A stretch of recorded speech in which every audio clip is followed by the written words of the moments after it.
Welcome to Daily Plunge. We are in the book of Jeremiah, chapter 40, starting at verse 7, going through chapter 41, verse 3.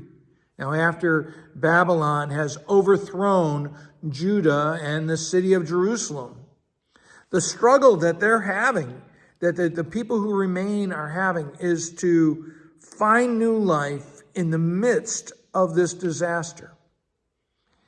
And so often when we get down to the bottom of our lives, we think, oh, nothing could come after this. But then we discover there can be a new day. It may not be like what was before, but it can be new still.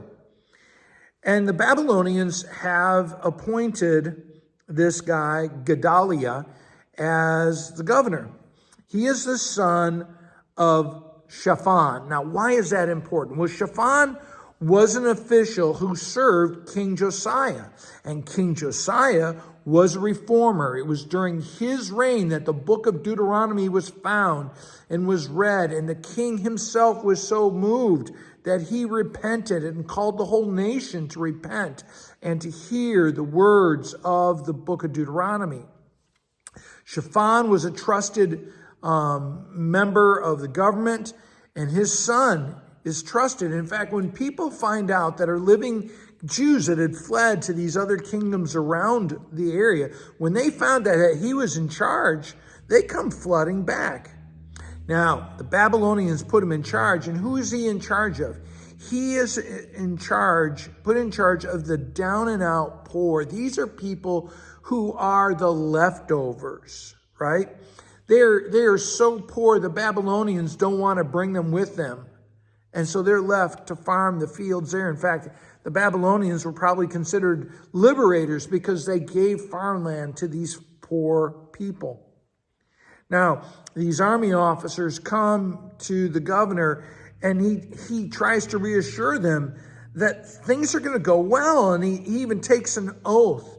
And he says, go ahead, settle down, serve Babylon. I will stay with you. I'm not going to be an absentee governor. I'm going to be right here with you, and I will represent us to the Babylonians. And what are we supposed to do? We're just supposed to bring forth the abundance of the earth. We're supposed to farm. And if you do that, it'll go well with you, he tells them. Now, again, these army officers are having a hard time adjusting to the fact that they have to find a new life after this disaster, struggling to surrender after already losing the fight.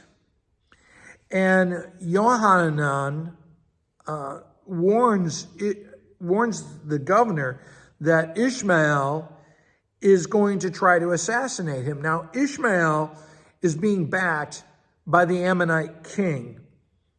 And that Ammonite has always been, the kingdom has been an enemy of Judah, and they're an enemy of Babylon. So they're just trying to sow discord.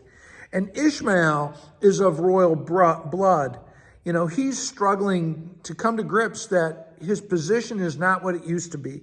And so he kills the Babylonian appointed governor, kills the other Jewish leaders, such as they are, and the Babylonian soldiers. And then he flees to Ammon to hide away.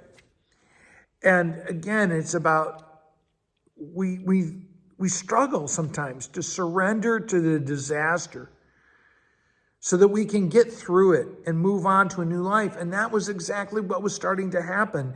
It said in verse 12 that the people who came back, they were farming and they had an abundant harvest. That was just such a huge blessing. And that's the thing, is oftentimes when we move through a disaster, God has something new for us on the other side. Well, thanks, friends. Have a blessed day.